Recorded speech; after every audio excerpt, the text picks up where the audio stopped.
Good morning India. दोस्तों नमस्कार। दोस्तों आज की कहानी एक लड़की की है जो अपनी शादीशुदा जिंदगी में नाखुश रहती है और फिर वो कुछ ऐसे कदम उठाती है जो मैं आपको क्या बताऊं, आप कहानी में सुनिए। तो वीडियो काफ़ी अच्छी है, आपको पसंद जरूर आएगी। तो अगर वीडियो पसंद आए तो वीडियो को लाइक करना ना भूले और चैनल पर पहली बार आए हैं तो सब्सक्राइब करना बिल्कुल ना भूले। चलिए वीडियो को स्टार्ट करते हैं और वीडियो को आगे बताते हैं। जिसकी है ये कहानी उसी की जुबानी। हेलो दोस्तों, मेरा नाम सुप्रिया है और मैं आपको अपने बारे में थोड़ा सा पहले ही बता दूं। मैं वैसे तो काफ़ी सिंपल लड़की थी और ज़्यादा किसी से बातचीत नहीं करती थी और अभी मेरी उम्र 24 साल थी। ग्रेजुएशन पूरा हुआ था। मैं आगे पढ़ाई और जॉब करना चाहती थी, लेकिन मम्मी पापा शादी के लिए जिद करने लगे। मेरा एक बॉयफ्रेंड था जिससे मैं काफ़ी क्लोज थी। मेरा उसके साथ अफेयर कई सालों से था, करीब 6 साल से, और इस बारे में घर पर थोड़ा बहुत पता चल गया था। लेकिन क्या कहूँ, जब मम्मी पापा से मैं बच के करती थी, लेकिन घर वालों ने जिद किया शादी का।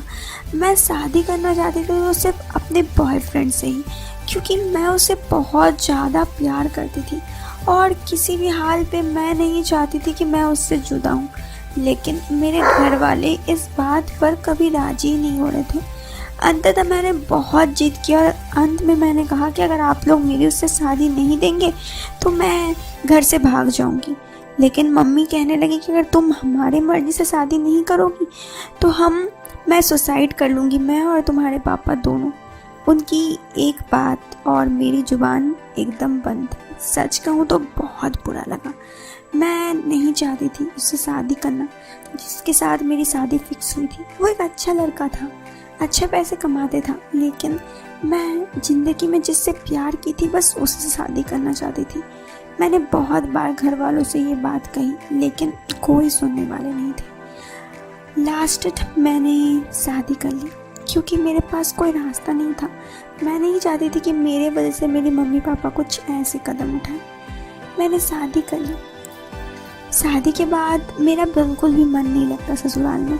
बस यही सोचती कि किस तरह इस जंजाल से भाग सकूं, किस तरह जाकर जिससे मैं प्यार करती थी उसके साथ रह सकूं। मैं उससे बहुत ज़्यादा प्यार करती थी और उससे शादी के बाद भी फ़ोन पर बातें करती थी, क्योंकि मैं उससे बहुत ज़्यादा ही क्लोज थी और मैं कुछ भी करके उसे खोना नहीं चाहती थी।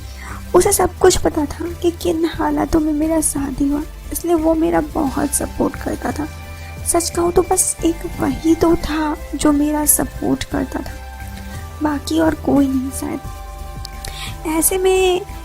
ऐसे ही मेरी शादीशुदा ज़िंदगी करीब 1.5 साल गुजर गई। इतना में मैं बच्चा नहीं की थी, क्योंकि ना ही मैं अपने पति के पास जाना चाहती थी, ना मैं पति के साथ रहना चाहती थी। मैं तो बस अपने बॉयफ्रेंड के साथ ही रहना चाहती थी, कुछ भी करके। लेकिन क्योंकि घर वाले नहीं माने तो कोई रास्ता नहीं था। और खैर ऐसे ही समय गुजरा तो एक बार मैंने अपने बॉयफ्रेंड से बात की। अब वो सेटल हो चुका था। पहले वो सेटल नहीं था क्योंकि वो और मैं एक ही स्कूल में पढ़ते थे। उसकी भी पढ़ाई पूरी हुई, हमारी भी, इसी वजह से। लेकिन अब वो अच्छी खासी जॉब करता था और मुझसे कहने लगा तो मेरे साथ आके रहने लगो। मैं उससे बहुत प्यार करती थी। मेरी शादी हो चुकी थी। इन सब को पता होने के बावजूद वो मेरे साथ रहना चाहता था। बस यही तो काफ़ी थी यार, बस यही काफ़ी थी। मैंने अपने पति से ना पहले मेरा कोई फीलिंग्स था ना अब था। मैं सोची कई बार कि ये गलत है, ये सही है। फिर मैंने फैसला किया कि एक बार मैंने अपने पति के साथ शादी की क्योंकि मेरे मम्मी पापा के लिए। मैं ज़िंदगी में खुश नहीं थी, इसलिए मैंने फ़ैसला किया कि अब मैं अपनी खुशी के लिए कुछ करूँगी और मैं घर से भाग गई। काफ़ी ये मुश्किल वक्त था, मुझे काफ़ी दिक्कतें आई, बहुत सामना करना पड़ा।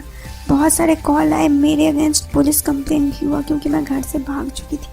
लेकिन उन सब के साथ मैं अपने बॉयफ्रेंड के साथ लड़ते उन सब चीज़ से आगे बढ़ी और फिर हम दोनों साथ थे। लेकिन यहाँ पे जो बुरा हुआ वो ये था कि इस वजह से मेरे मम्मी पापा को काफ़ी सुनना पड़ा। मेरे ससुराल वालों ने मेरे मम्मी पापा को बहुत खड़ी खोटी सुनाई और बहुत कुछ कहा। इस बात का मुझे बुरा बहुत लगा, क्योंकि ये सब कुछ जो मैंने किया था इसके लिए मेरे मम्मी पापा दोषी नहीं थे, लेकिन उन्हें इतना कुछ सुनना पड़ा। सच कहूँ तो मैं कुछ नहीं कर सकती थी, और क्योंकि मैंने ज़िंदगी में पहली बार अपने बारे में सोचा था।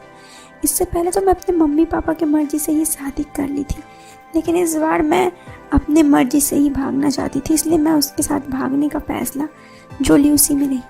आज हमारा एक छोटा सा बच्चा है। मेरे मम्मी पापा से कोई रिश्ता नहीं है अब। वो लोग बहुत दुखी थे मेरे इस फैसले से, क्योंकि उन्हें बहुत कुछ सहना पड़ा मेरे वजह से, लेकिन मैं खुश थी, क्योंकि मैं ज़िंदगी में बस एक ही इंसान से प्यार की थी और मैं दूसरा किसी से प्यार नहीं कर सकती थी। ये बात भले ही मेरे मम्मी पापा नहीं समझे, लेकिन मेरा बॉयफ्रेंड बहुत अच्छे से समझता था, और उसने मुझसे इतना प्यार किया कि मुझे आज बिल्कुल अफसोस नहीं है कि मैंने ये फ़ैसला लिया। दोस्तों, इस छोटी सी कहानी से मैं आपको बस इतना कहना चाहती हूँ कि कई बार घर पर ज़बरदस्ती जिद करके लड़कियों का अक्सर शादी दिया जाता है, लड़कियों का क्या लड़कों का भी। और ऐसे में पता है, घर वाले तो ये बात समझते नहीं हैं कि कितना मुश्किल से गुजरना पड़ता है। लेकिन अगर आपके साथ या आपके घर वालों के साथ कभी कुछ ऐसा हो तो आप उन्हें समझाइए कि उन्हें किस मुश्किल से आपको गुजरना पड़ता है। और फिर अगर आप शादी के बाद कुछ भाग गए तब किसकी बदनामी होगी, ये बताइए ज़रा। आपको क्या लगता है? कमेंट बॉक्स पर अपनी जवाब ज़रूर दीजिएगा, इंतज़ार रहेगा आपके जवाब का। तो कमेंट बॉक्स पर अपनी जवाब देना यार। हम मिलते हैं आपसे फिर एक नए वीडियो में। टिलन वीडियो पसंद आए तो लाइक करना बिल्कुल ना भूलना। चैनल पर पहली बार आए हैं तो सब्सक्राइब करना बिल्कुल ना भूलना। हम आपसे मिलते हैं फिर एक नए वीडियो में। टिलन बाय, टेक केयर।